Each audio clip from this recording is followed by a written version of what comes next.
Hello दोस्तों, इस video में हम लोग सीखेंगे कि किसी ट्रायंगल का एंगल बाइसेक्टर कैसे निकालते हैं। How to find the length of an angle bisector. यहाँ पर देखिए, यहाँ पर देखेंगे क्या कि एक ट्रायंगल है, ट्रायंगल ABC। इस ट्रायंगल ABC का जो AB साइड है उसका लेंथ A यूनिट, जो AC साइड है उसका साइड लेंथ है B यूनिट, और ये जो BC साइड लेंथ है वो उसका साइड लेंथ है C यूनिट। ठीक है, और ये जो AD आपको दिख रहा है, AD है जो एंगल बाइसेक्टर, और हमें AD का ही लेंथ निकालनी है। तो आप देखो कि ये जो AD है जो एंगल बाइसेक्टर है, तो एंगल बाइसेक्टर बेसिकली होता क्या है, तो वह लाइन या बोल सकते हैं कि वह सिबियन जो वर्टेक्स को दो पार्ट में डिवाइड कर दे, दो इक्वल पार्ट में डिवाइड कर दे। तो यह जो एंगल है, एंगल BAD और एंगल DAC, ये दोनों एक दूसरे के इक्वल होंगे। और मान लो कि ये जो एंगल है वो थीटा है, तो आप यहाँ पर लिख सकते हैं angle BAD is equal to angle DAC is equal to theta. अब हम यहाँ पर एंगल बाइसेक्टर का कुछ प्रॉपर्टी यूज करेंगे। तो आप यहाँ पर समझेंगे कि एक ट्रायंगल है, ट्रायंगल ABC, और इस एंगल A से अगर हम AD एंगल बाइसेक्टर ड्रा करते हैं जो एंगल A को दो इक्वल पार्ट में डिवाइड करे, तो होता क्या है कि मान लो अगर AB का साइड लेंथ X और AC का साइड लेंथ Y है, तो वो BC को किस रेशियो में डिवाइड करेगा, यानी BD और DC का जो अनुपात होगा वो होता है X अनुपात Y। अब बस ये ध्यान में रखेंगे कि अगर ये ट्रायंगल है मेरा, ट्रायंगल ABC, और यह पार्ट X, यह पार्ट Y, तो ये जो BD और DC है इन दोनों का जो रेशियो होगा इस कोरोस्पोंडिंग साइड के रेशियो के इक्वल होगा, यानी BD और DC का जो रेशियो होगा वो होता है X अनुपात Y। तो यहाँ पर आप देखो कि अगर AD एंगल बाइसेक्टर है तो AB और AC का जो साइड रेशियो होगा वही रेशियो BD और DC का होगा।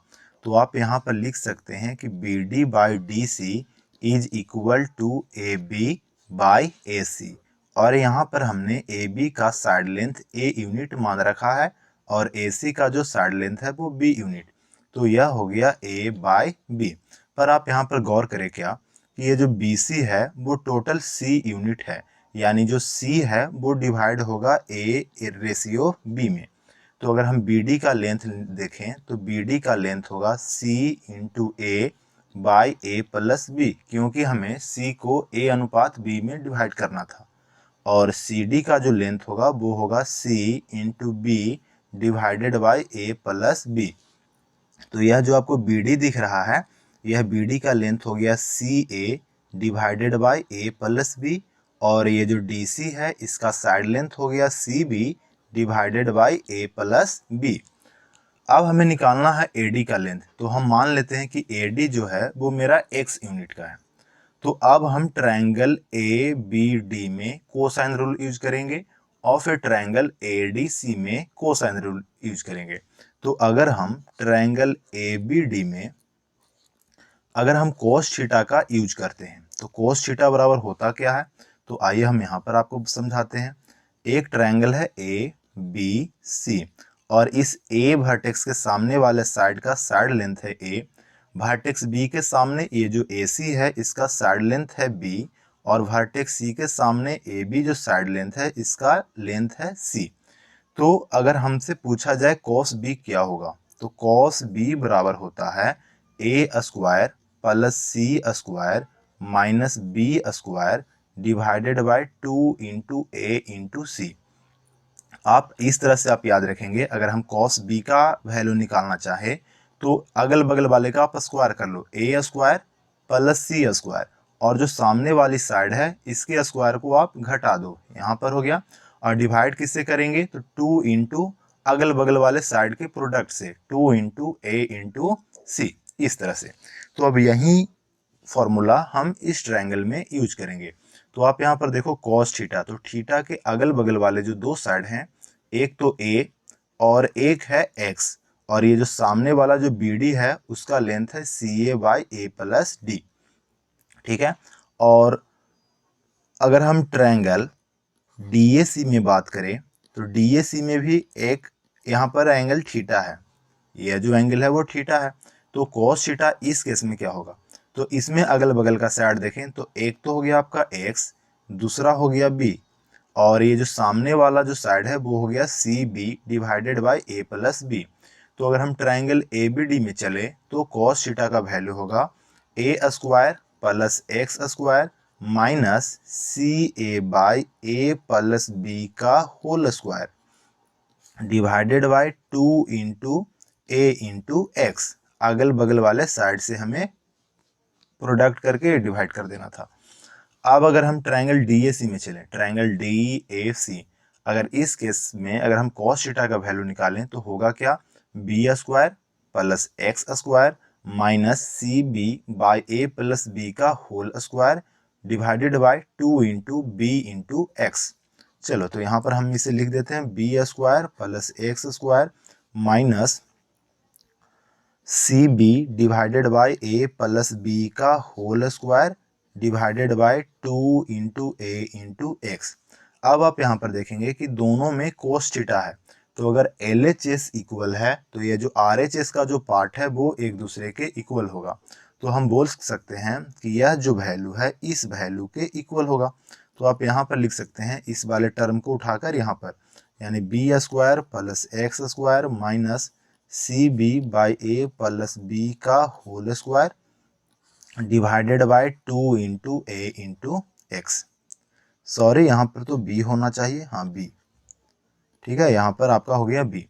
अब आप यहाँ पर 2x से इस 2x को कैंसिल कर लेंगे, और एक सेकंड पेन चेंज कर लेता हूँ। हाँ, और अब ये जो a है, a से इस RHS में मल्टीप्लाई कर देंगे और b से LHS में मल्टीप्लाई कर देंगे। तो मल्टीप्लाई करने पर क्या होगा, यह जो a स्क्वायर है इसमें अगर b से मल्टीप्लाई करें तो ये होगा a square b, x square में b से मल्टीप्लाई करनी है तो होगा एक्स स्क्वायर b माइनस, अब यहाँ पर देख लो तो यहाँ पर जो टर्म होगा वो होगा सी स्क्वायर ए स्क्वायर और b डिनोमिनेटर से LHS में गया है और divided by a plus B का whole square is equal to, अब ये इस a को हम RHS में शिफ्ट करेंगे तो ये अभी डिनोमिनेटर में है, RHS में जब जाएगा तो पूरे पार्ट में मल्टीप्लाई होगा। तो बी स्क्वायर ए प्लस एक्स स्क्वायर ए और ये टर्म इंटू ए। तो यहाँ पर होगा क्या कि a into b square plus a into x square minus C square B square A divided by a plus B का होल स्क्वायर। अब हम यहाँ पर क्या करेंगे कि x वाले को एक तरफ कर लेंगे, तो इस वाले टर्म को हम LHS में शिफ्ट कर देते हैं। तो ये क्या हो गया एक्स स्क्वायर बी, ठीक है, इस वाले टर्म को रहने दिए और इस वाले टर्म को हम RHS से LHS में लेकर आए, तो यह हो गया ए एक्स स्क्वायर और बाकी सब को एक तरफ यानी RHS में शिफ्ट करते हैं। तो यह देख लो ये पहले से है ए बी स्क्वायर, ठीक है, और इस तरफ से गया है माइनस ए स्क्वायर बी। फिर यहाँ पर देख लो ये माइनस में टर्म है और LHS में ये वाला जो माइनस में टर्म अगर हम RHS में शिफ्ट करेंगे तो यह हो गया plus C square A square B divided by A plus B का whole square minus C square B square A divided by A plus B का होल स्क्वायर, ठीक है। अब हम इस पार्ट से एक्स स्क्वायर को कॉमन करेंगे तो यह हो जाएगा x square into b minus a is equal to, इस पार्ट से अगर हम ए बी को कॉमन कर लेंगे तो बचेगा बी माइनस ए प्लस, अब इस पार्ट से अगर हम सी स्क्वायर ए बी को कॉमन करें, सी स्क्वायर ए बी, और डिनोमिनेटर से अगर हम ए प्लस बी के होल स्क्वायर को कॉमन कर लेंगे तो यहाँ पर आपको बचेगा ए और इस पार्ट में बचेगा माइनस बी। अब ये देखो b माइनस ए और यहाँ पर आपका है a माइनस बी, तो अगर इसे कैंसिल करेंगे तो यहाँ पर आएगा माइनस ए। चलिए अब इसे अगर हम आगे लिखना चाहें तो क्या होगा, x square is equal to, यहाँ पर देखिए ये क्या था a b plus C square a b divided by A plus B का होल स्क्वायर।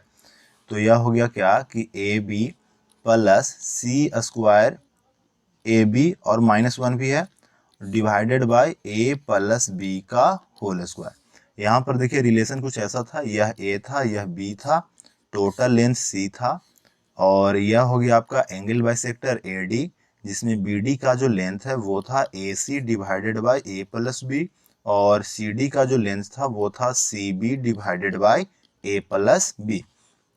अब आप यहाँ पर देखो, यह हो गया आपका X square is equal to A B, और ये जो माइनस है, माइनस को हम पहले लिख लिए। अब यहाँ पर हम लिख सकते क्या है कि C A into C into B divided by A plus B into A plus B. अब ये देखो, यह जो पार्ट है, यह वाला पार्ट हो गया आपका बी डी, और c B by A plus b है, वो वाला पार्ट हो गया आपका सी डी। यह देख लो, यह सी डी हो गया और यह बी डी। तो यहाँ से आपका फॉर्मूला बन गया X square is equal to, A जो लेंथ है वो साइड ए बी का है, तो x square is equal to A B into b जो लेंथ है वो है साइड ए सी का, तो A B into B C minus B D into C d. ठीक है, तो ये हो गया फॉर्मूला एंगल बाइसेक्टर के लिए। ठीक है, अगर आप x का वैल्यू निकालना चाहें तो वो क्या होगा, रूट अंडर, तो A B into B C minus B D into C D.